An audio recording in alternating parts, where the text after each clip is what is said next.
small steps are just going to be easier than the giant leap. It's just fact. Yep, yep, But also, momentum is small wins. It's very similar. Like the jolt that you get from a small win is almost identical to the one that you get from the moment when you get a big win. They're this is as far as how long they last and how much momentum you get out of that, it's roughly the same.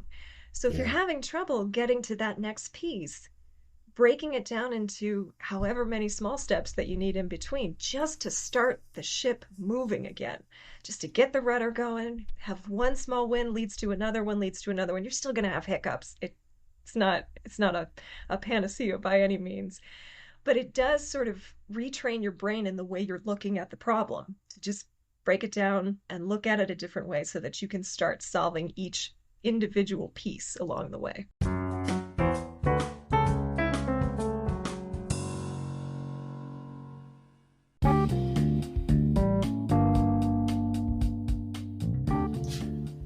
Hi, and welcome to the Sunday Lunch Project Manager podcast for Sunday, the 30th of July 2023. This is your host, Nigel Creaser, and today I've got Kelly McGinley, the function and flow expert.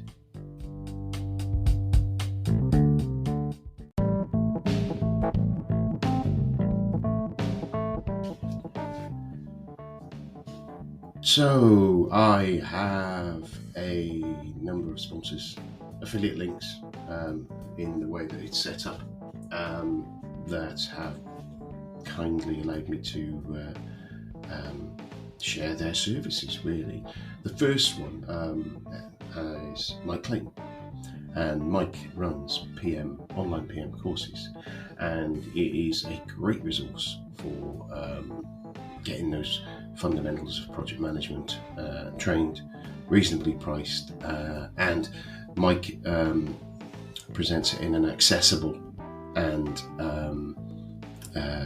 clear manner. You can check out some of his videos on his YouTube channel and kind of give you a view of where they are. But the code for that, if you go to nigelcreaser.com/online PM courses, all one word, lowercase, that'll redirect you to it. There's very different levels that you can buy. You can buy individual courses, you can buy pathways as well if you like, and I get a kickback off those. Mike kindly shares me that, so if you do jump on and use it, I hope you find it really useful.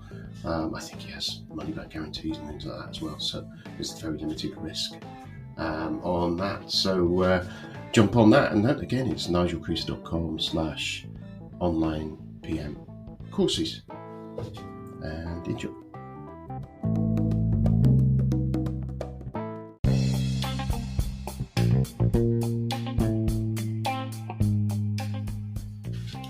Ooh, what's been going on this past couple of weeks? Lots of stuff, and stuff coming up this weekend. I think I mentioned just in the personal stuff. I started picking up a bass guitar again properly and going to some lessons and playing with a group of people. It's really good. The rock music school over in Andrenia, the way that it works is you have a set of songs, and each week you work on a song, and then at the end of it you jam it as a big group ensemble. We've been working on 3 songs that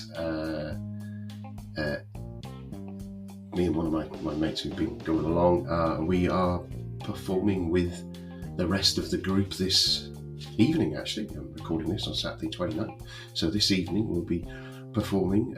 First time I've been in front of a crowd of the band for 30 odd years probably, with the bass, and so I'm really looking forward to it and nervous at the same time. And for those interested, it's Brown Eyed Girl, Sweet Home Alabama, and Turn to Stone are the songs that we are playing, which is fun. So that's a bit of excitement coming up.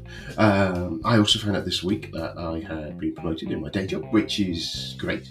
So if there are anyone who they know who they are, who listen, who supported me in that endeavour of getting my next promotion up, then thank you very much for all your support and encouragement. It means a lot more than you realise. And yeah, it's great. So that's really good.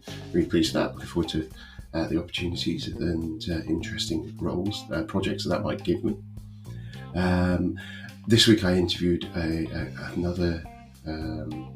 last week interviewed a guy called Andre, who is an agilist, real expert agilist. That'll be out next year. I've got a couple of interviews that I had to get bounced because of me and my time booking system that I've had to edit and change, and now hopefully will be a little bit more reliable and get some stuff done. So we've got podcasts over. This is I'm recording a whole bunch today of intros and stuff like that because from now this weekend I'm not going to touch the podcast there. I'll schedule a load of stuff. We've got 3 recasts coming in over the next 3 weeks, which are going to be Peter Taylor, Ruth Pearce and Carl Pritchard, which is 3 of my earliest guests, the first 3 in fact.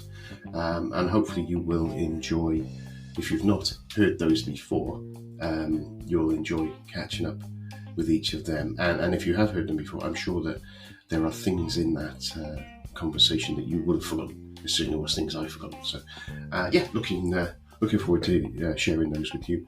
And then I've got John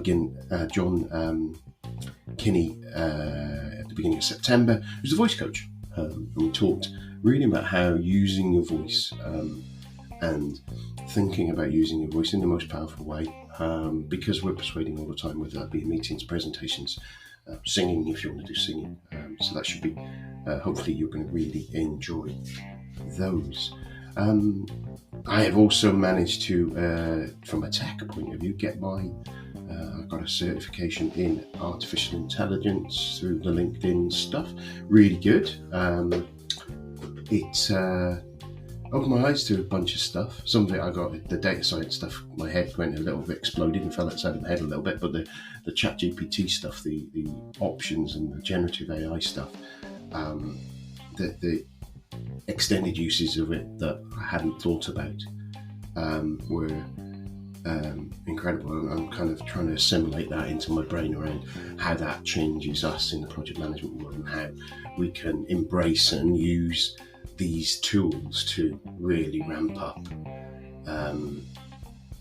our productivity, whether that be to help write a report, whether that be to come up with ideas for what might be risk, things, all manner of things that come at the moment go through my brain. So probably at a later point I'll put something together on that. I know there's quite a lot of focus, and I love seeing the LinkedIn posts where it's saying, I think I saw one the other day, a cheetah, the jumbo jet speed, and what the fastest things was, the speed of light, and then the thing at the other end is someone becoming an AI expert on LinkedIn. So that's made me chuckle. We all have opinions about it, but I think there is some tooling that we can use just from a base point of view, how we could use it to just do our jobs just that little bit better. And hope, having just watched Mission Impossible, and there's some stuff about AI and that's quite interesting. Don't want to put any spoilers out there, but the dark side of Hollywood and artificial intelligence, all the different movies, is quite entertaining. I think that's it of what's going on at the moment. Enjoy the conversation with Kelly.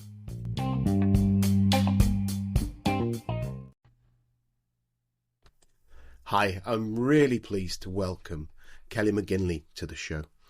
She started Function and Flow to help teams and organisations work better, smarter and more effectively. In short, to do productivity differently.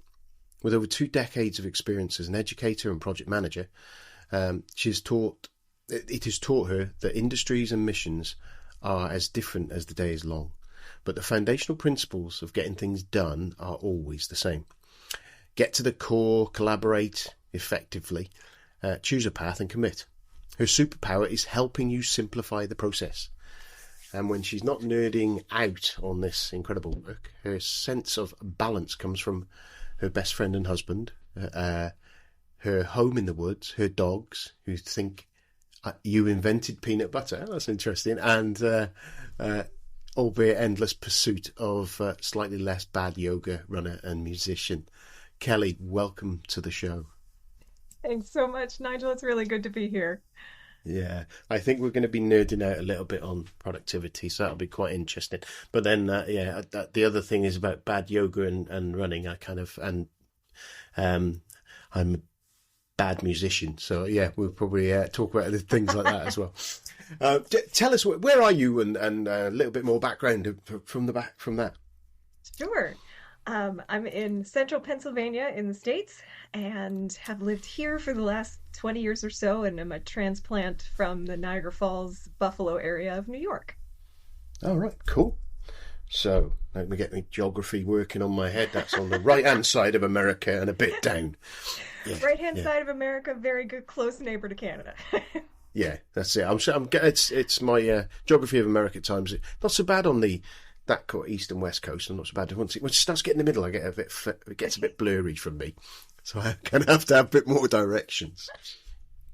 So it's great to have you on, and as we said in the intro, there, your background is project management. You and an educator, and you're obviously into productivity. And the listeners who have listened to me for a while will know that I'm kind of keen on doing as little as possible in the nicest way that is necessary to get something done. And I think it's ingrained in a project manager's mind. And I was talking to someone the other day about the fact that I find myself going around the kitchen making a cup of tea, and if I've got two things to do, it's kind of, what's the quickest, most effective route around the kitchen to do those sort of things, and that you kind of just do it naturally.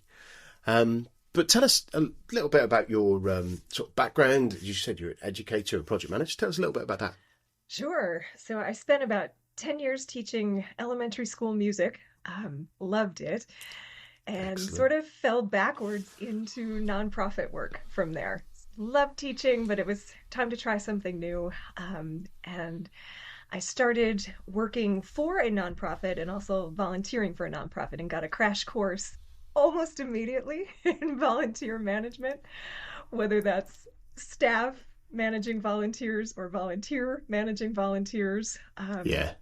It's a world unto itself. And I never looked back from there, and have spent the last 15 to 20 years in various forms of nonprofit project management, everything from volunteering in a maximum security prison, to working for a fair trade organization, to falling into conservation, which I've been in for the last 10 years and have just loved every minute of it. Wow. It's an interesting area of management and project management. I've got a friend who kind of set up a charity, and I've talked to her about how different it is to managing people when they're part of their job. It can be difficult anyway, but when someone is giving up their time freely, and you're trying to it's even more of the coercion that you need to be doing as a project manager compared to what you would do at an organisation that someone's paid to do something there. These people aren't even paid to either, so it's kind of you kind of got to tread on eggshells, but then not. So I'd find it really hard. I think it's fantastic. I mean, your only leverage is mission at that point, and if you can't deliver on a good exchange between time and mission-based deliverables, then they will turn on you in a heartbeat. But if you can find the balance and make it a good use of their time, and they feel useful, they feel like you're respecting the mission, man, I mean, there's the potential is just endless. I suppose, yeah, thought about it like that. It's that whole stakeholder management key, isn't it? It is treating them slightly different in that stakeholders. They're such a key element to it, and being able to sell the project idea. Yeah, I worked with fourth graders for a lot of my career and volunteers for the rest of it. And they have two things in common. One is that they have no filter. They will tell you exactly what's on their mind at any given moment. And the other is, if they feel like you've made your case, they will work incredibly hard and just move mountains to make something happen. I mean, it's really incredible work. Wow. Yeah, yeah. I've been a volunteer myself, and when even on small sort of different organisations, but I was UK chapter in PMI, I was on the board there and volunteering there, and it was interesting that actually there were a lot of motivated and invested people in trying to get something done, and that was through their own wanting to be part of it, I suppose. And then I've done things like parkrun. I don't if you've heard of parkrun. It's in the UK. Well, it's worldwide, but it's a weekly 5K run. It's all free. It's around a park, hence the name parkrun. It's a walk or run, and they've jettisoned in size.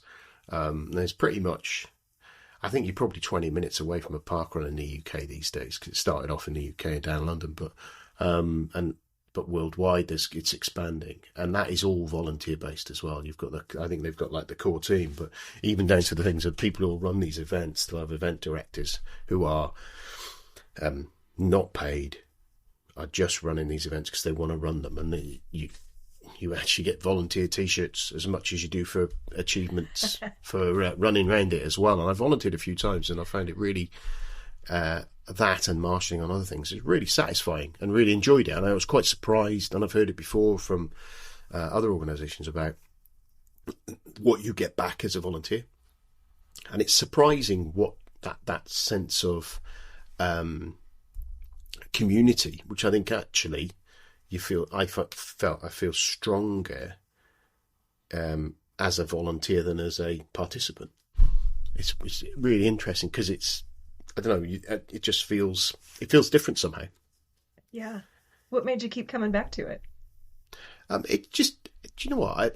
I keep going running. I don't volunteer enough is one thing I don't do. But I've always got it there. It's in my head of something I'm going to do at some point. Me and my daughter do it, and we just had fun and hopefully help someone else. I kind of think of it in that instance is if there isn't a volunteer, there isn't a run. So you've got 20 people who need to volunteer to do that. Same with any of the local 10Ks and stuff, which I've got a friend of mine who runs a few events around. And if you're not there, if someone isn't there, then the events can't run. And it's and it just feels like, well, yeah, you're kind of paying your dues a little bit, but there is not just that. It just is, it's good fun to see people work in that instance, having a run, pushing themselves, from people who are running 14-minute 5Ks to people who are taking an hour and 10 minutes walking the 5K. And they're just great to see people doing it. I'm a terrible runner. I lose interest quickly. I am an angry runner. I'm injury prone, and I stop to pet dogs a lot. But I think every really good brainstorm I've had about project management and doing better work in that vein has come from being on a run at some point. So I can't give it up because it keeps flowing. Yeah, I would challenge you on saying you're a bad runner. I don't think there's any such thing as a bad runner. It's that saying, isn't it? If you run 5K in 14 minutes or you run it in an hour, it's still 5K. Same with a marathon. It doesn't. We're all. If you run, you're a runner, and we're built to run as creatures. So, my view is it's no such thing as a bad runner. It's your run. Stuff anyone else. It is your run. So it gives you what you need. I discovered. And funny, I was thinking about it the other day. I was out. This is the first I started running. I hated running. I'd done some running when I was younger. Just didn't get it because there was I wasn't that quick, and there was no gamification of it for me. And but then I started running in 2013, and I was doing it to raise money for charity because my wife had breast cancer at the time, and it was something I could do, something valuable, as in getting some money to be able to help with breast cancer research. And it gave me, and I started with it, and it's kind of, as you say, that mental clarity that you get from being out on a run, or actually just I think it's just taking you away from what you're normal doing, that thorny issue. It's that thing of where everyone's saying you get your answers in the shower or whatever. And I think you do kind of lose yourself a little bit by doing a run, and then you can kind of, you let your brain worry about something else. And then when that thing comes back, I always said I used to find really good stress relief when I started doing judo again, in the fact that if you're not paying attention to what you're doing, you end up on your backside. So you tend to focus, so it means you do rest that brain. And so, yeah, I find it's quite funny when I first started that again. It was, I think I used to train Mondays and Wednesdays, and Monday was obviously the first day back at work, and everyone loves a Monday. If I didn't train on the Monday, I found Tuesday I was in a really bad mood because I hadn't managed to get over those Monday blues sort of thing. Yeah. So I think that whole, it's something I want to do at some point, is to pull, because I used to, the guy who runs parkrun in the UK, Tom, I'm going to get him on this show at some point, because I want to talk to him about how he's got however many thousand people that they are managing, coordinating, and it's kind of not as a project manager managing 20, 30, 50 people. It's several thousand people every week to deliver the service every week around the globe. And it's kind of like, as a volunteer mission, it's kind of, how do you do that? And it's kind of what are the pitfalls in that. So I'm going to try and persuade him to come on one day. And when I've got yeah, it'll be an interesting conversation. So, obviously, as an educator and going into the volunteers and doing that project management, do you find that it is the same skills that you would use in a for-profit organisations, or is the emphasis different? It's almost identical. I almost think you need to be sharper working with volunteers because, like I mentioned before, they just will not tolerate you not being prepared for your job when they're showing up with just the mission as their sole motivation. But I think everything else falls in line the same way. You look at it as the purpose for being there, the goals you want to achieve, and then reverse engineering it from there and all of the steps that you're going to take. That's no different with volunteering than it is in nonprofit land as it is in corporations that I work with. It's identical. Sometimes the pace is a little different and the funding sure is different. Yeah. But the general principles are the same across the board. Brilliant. When you say the funding different, I'm guessing it's depending on the different things there'll be. I'm guessing you're going to have sort of cyclical funding, and you're going to have some organisations that have a batch of funding, and then they've got to go out and tender for more funding and things like that. Is that the kind of thing that the challenges you're talking about there?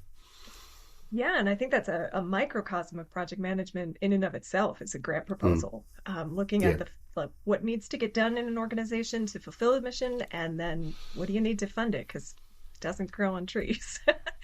So just figuring that out.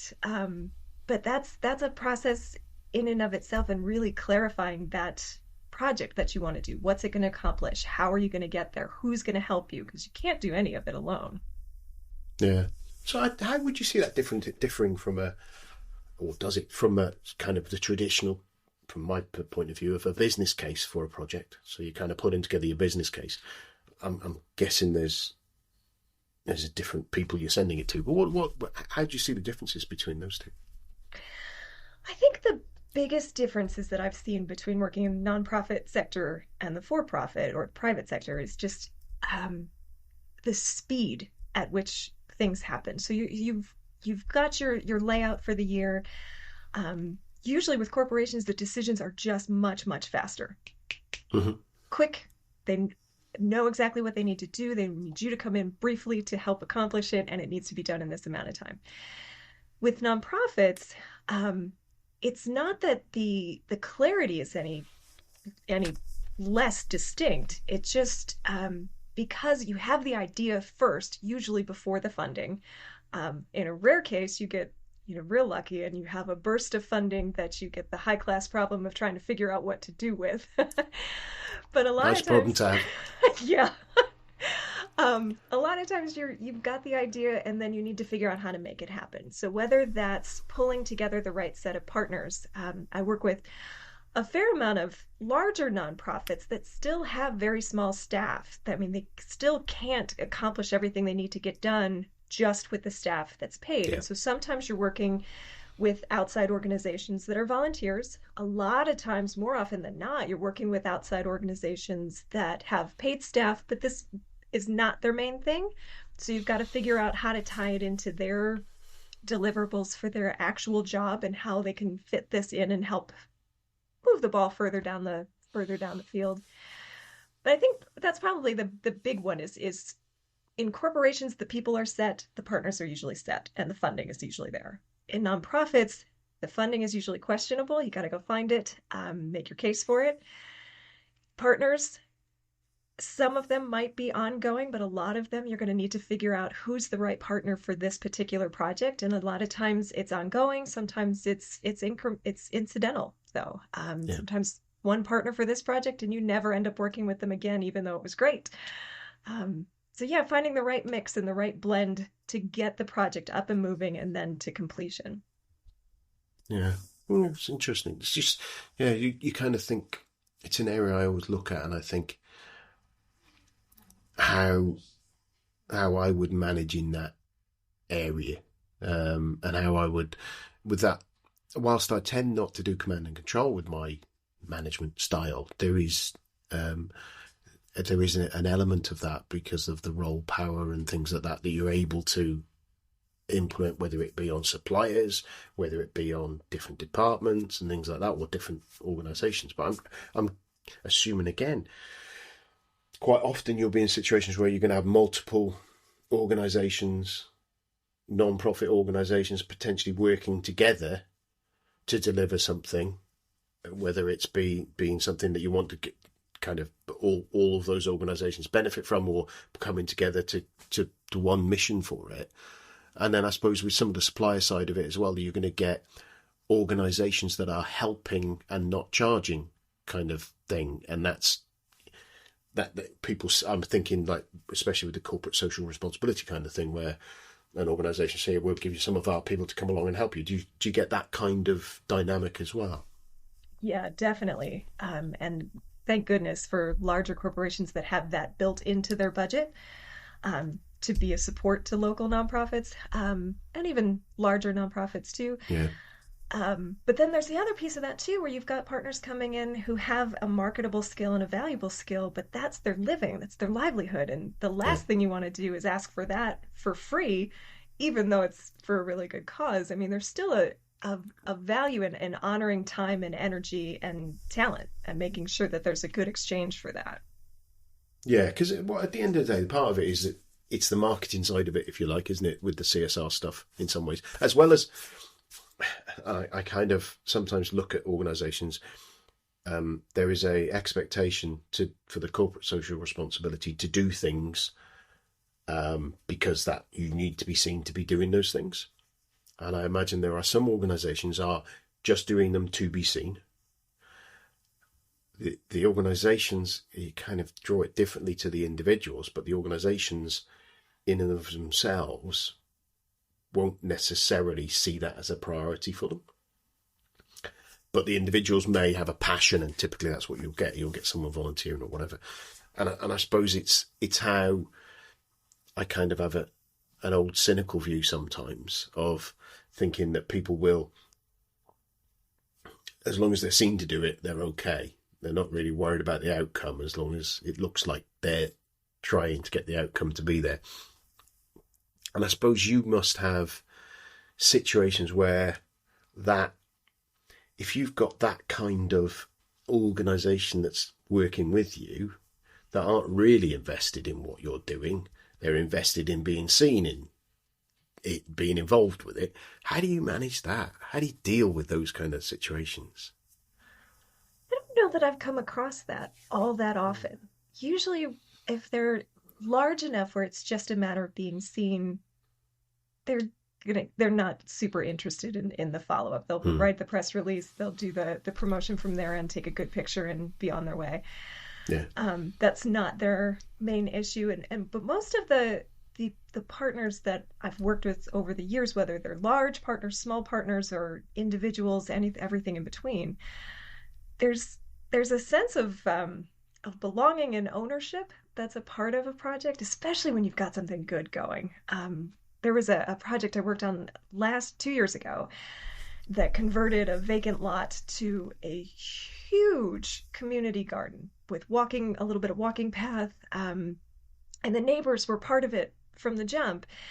And there were so many people and so many organizations, from the city to the stormwater management technician to the local grocery store to the local mulch supplier, who did their thing and showed up where they were needed, but didn't really need much beyond that. And all together, I mean, everybody gets thanked at the end, Yeah. surely. And in my world, it's always, handwritten thank you notes still go a long way. I know it's old school, but Yeah. Yeah. I'll buy some stamps for those. Yeah. I think these days that stands out, doesn't it? But I mean, they come and they do what they can. And I think that's part of building a project from the ground up, is talking to folks and laying out the whole picture. They don't need to be responsible for the whole plan or the whole map by any means. And God, I Mm. can't think of a better way to make someone go running for the hills than to say, this is the whole thing. But if you show them the map and they can see where they might fit, where their talent or where their skill or where their supply fits into the project, they're usually pretty quick to jump in and say, I can help. Excellent. Excellent. Maybe it's me, as I say, it's me being an old cynic. That's what it is. Maybe I that's it. have So, my fair share. my grey hair. I don't pretend I'm not an old git these days with my grey hair. So there we go. Yeah, thinking about sort of that's talked about your project management and your experience and things on there, and obviously you've got your and for those who are watching on the video, you can see there that for those who aren't watching, there is a thing behind Kelly that says function and flow. And as I introduced earlier around productivity, and I said we probably nerd out a little bit on this. Tell us what is your function and flow? What's this all about? It's the culmination of 25 years of experience, and just pulling that all together and realizing that I wanted to teach again. So I love the intersection of people and project management. I think it is inextricably linked, and I think that link gets missed way too often.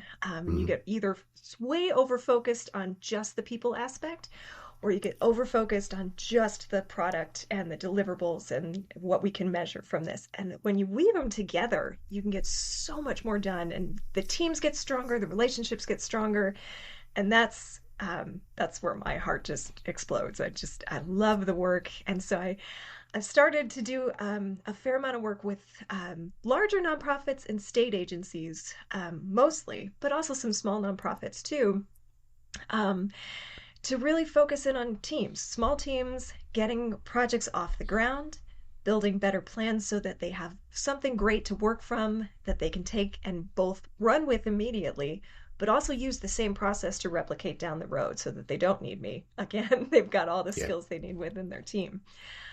So that's what it was built for, is to help teams work better together, smarter, more effective, and just stronger together. I think that's the gist of it.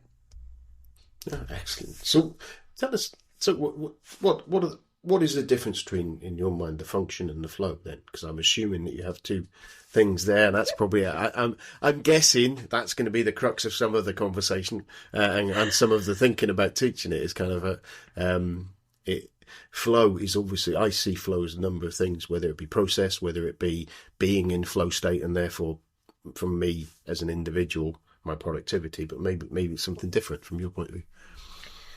Right. Yeah, it's very, very similar. I think the function piece is it's the structure. It's the foundation that you build it on. Some cases it's the strategy that you're building for a company, for a team, for a project that they're getting off the ground. And then the piece that comes after that is the strategy piece. Like, how do you actually turn what you just built, all of the goals and the vision that you have, into something that's actually workable, that moves you towards your goal sustainably. Because a lot of times you have a whole bunch of ideas floating around in a room, and maybe a handful of them are ones that people will actually take and run with long term. And that's what you're trying to do, is, that not have one explosion of ideas and energy and momentum just to conk out, 2 weeks down the road, when the momentum and the energy from that first workshop or that first meeting has waned, and now it's back to everyday business again. And so everything that you did just flies out the window. That's the last thing that I would like to have happen. So really building the structure, and then the strategy for how the strategy and the structure, and then the system for how it actually gets done. Right. Yeah. It's funny because I've seen over my career a number of times where we've had sort of internal different organisations that I've been in with internal workshops to say, right, we need to do an improvements program. We need to do that. And I've tried to do improvements kickoffs and workshops myself as well. And I do find almost always there is that excitement. You get a big list of things. You kind of get people to boil it down to the most important ones. But typically I find there's too many. Because you sit there and look at it and you just go, well, all of that's important. All of that's good. Whether that's you're chasing something to help improve what you're doing, or whether it's to solve something that's a real pain in the backside, to get that out of the way. But there's always a big long list, and everyone in the room has a different focus and priority on those. And translating those really good ideas, because sometimes it's a case of, right, here's our list of problems, we're a team together, what's our list of possible solutions for those and our next actions, and then go out and do the next action. And people, a week later, some of the actions are not done. Quite a lot of them, people have gone, yeah, I was going to do that, but I couldn't get hold of so-and-so. And the week after that, you have an update, and it's kind of like, yeah, still stuck on that. And then you end up with that list of actions, and if you have an action point, you've got that update thing going still, and it's been there for 6 months, that action, and it hasn't been completed because of very good reasons. Yeah. Whether it be time, whether it be not being able to get it, whether it actually is more complicated than we thought, all these different reasons for it, but you don't actually move forward. Some stuff does. Don't get me wrong, I think within that, and there might be the odd line that just goes bang, and that actually is taken and run with people.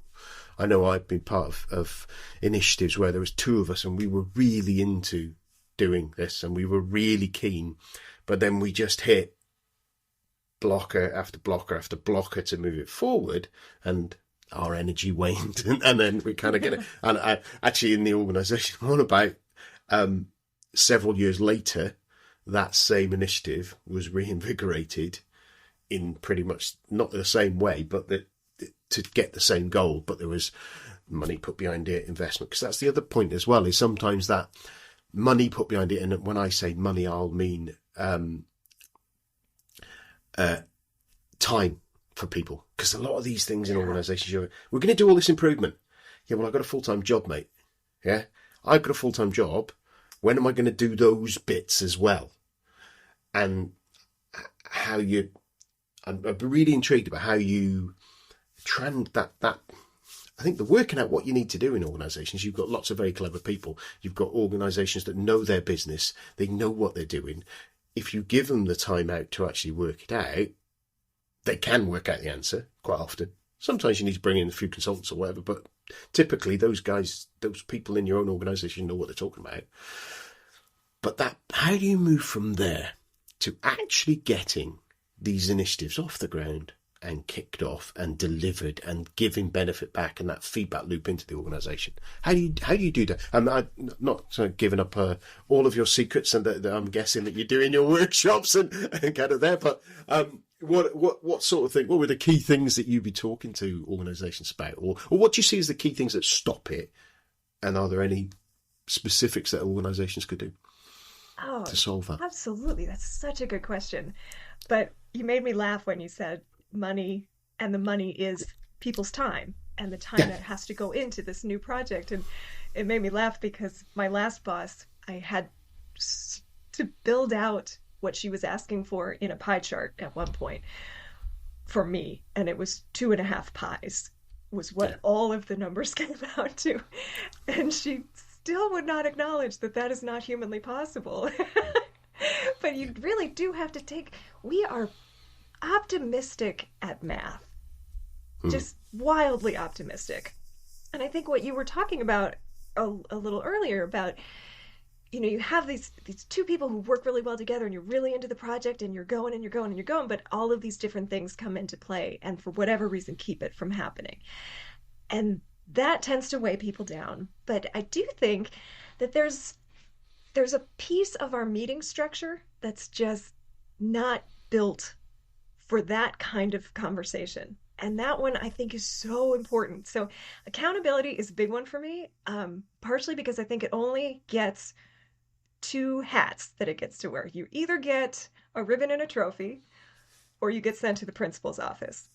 And there doesn't seem to be any middle ground. And in my mind, accountability is everywhere. It should be part of every single conversation. And not because you did or didn't do something, or did something 30% of the way or 70% of the way, but to help figure out when you're in a room, in a meeting with your peers or with your team or with external partners or whoever, you have a lot of brain power in that room when you can openly talk about what went well, what's making its way but much, much slower than we thought it was going to be, or what's just dead in the water. Why is this happening? And because the 2 people working on it are so close to it, they're frustrated, they're spent, exhausted, they're aggravated because it's important to them to get it right, that it can be hard to see past that to what's actually getting in the way. And if you've got a couple other folks in part of that project who can see it from the outside and help sort that out, then you can see what the last part was that got done, the next part is that you're trying to get to, and then break that down into tiny, tiny micro steps. And there's 2 reasons that works. One is small steps are just going to be easier than the giant leap. It's just fact. Yep. But also, momentum is small wins. It's very similar. Like the jolt that you get from a small win is almost identical to the one that you get from the moment when you get a big win. Is as far as how long they last and how much momentum you get out of that, it's roughly the same. So if you're having trouble getting to that next piece, breaking it down into however many small steps that you need in between, just to start the ship moving again, just to get the rudder going, have one small win leads to another one, leads to another one. You're still going to have hiccups. It's not a panacea by any means. But it does sort of retrain your brain in the way you're looking at the problem, to just break it down and look at it a different way so that you can start solving each individual piece along the way.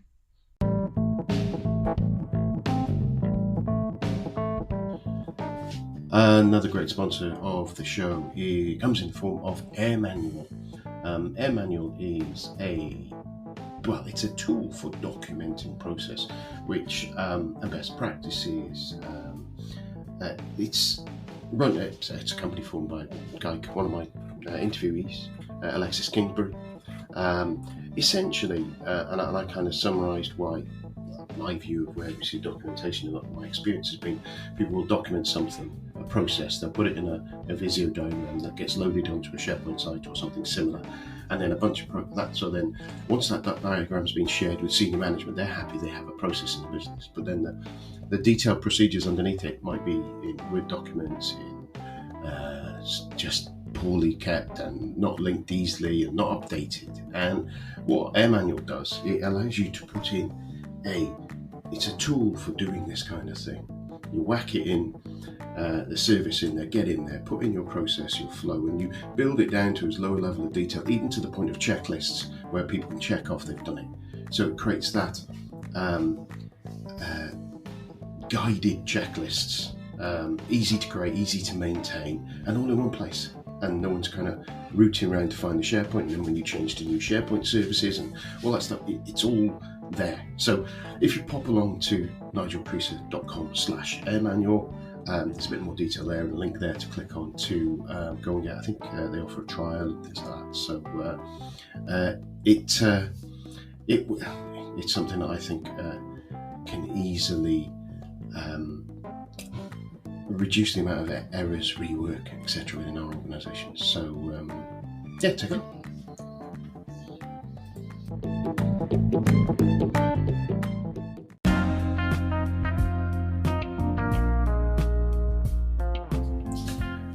Well, I hope you enjoyed the first part of that conversation with Kelly. Come back next week for the second piece. Otherwise, look after yourself. Bye.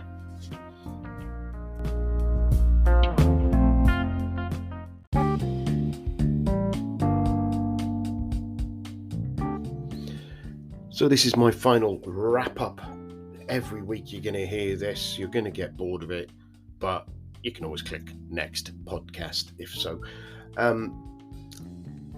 If you have enjoyed it, if you listen to this podcast to the end of this show and you think that was great, I'd love to be able to help Nigel out. There are loads of ways you can do it. The first and obvious way is to share the podcast, send it out to people. If you know colleagues and friends who'd benefit from it, you think they'd enjoy it, just send them the link. Grab one of the links or send them to www.nigelcreaser.com/podcasts. That's www.nigelcreaser.com/podcasts, and that will push them over to a Linktree link, and it's got all of the different ways they can consume the podcast.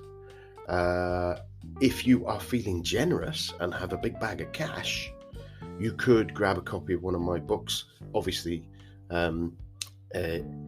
they're available in all the usual places, and print and digital. Again, jump on the website www.nigelcreaser.com/shop, and that will give you a list of all the different ways that you can contribute and grab copies of the book. Also got links to all my guests' books on there as well, where I get a little bit of a kickback from them.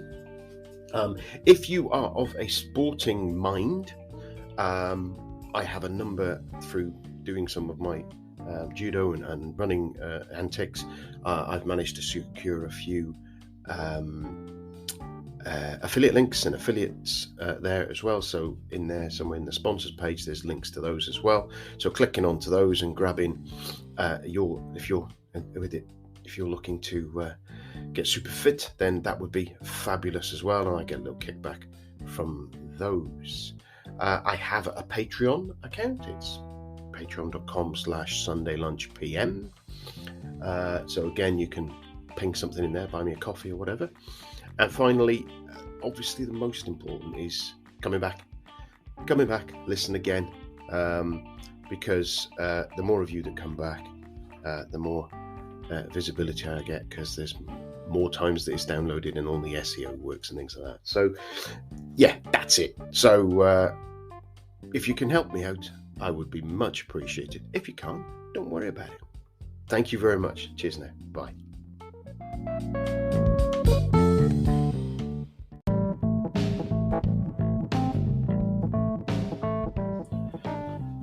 My latest, the latest affiliate that I've got on the show now is Riverside. I use Riverside to do my interviews, Riverside FM. It kind of offers you a whole, if you like, micro studio management producer tooling and goes beyond that. Has a really good free layer. And I've been using it for a while now. I find it really good. When I've had issues, even though I'm not on one of the higher paid levels, the support has been quick, responsive and of high quality, and people keen to help me. The organisation seems really good. The product seems really intuitive.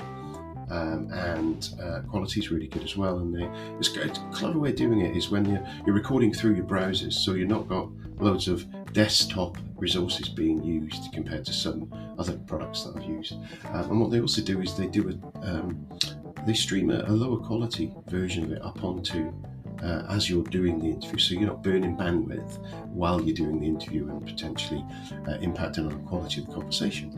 And then at the end, it uploads it the higher quality from your browser.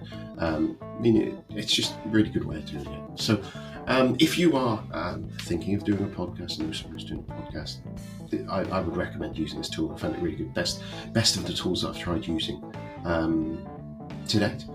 And you can get that at nigelcreaser.com/riverside, and that will redirect you to my kickback page on their site, and there I will get a little kickback from them.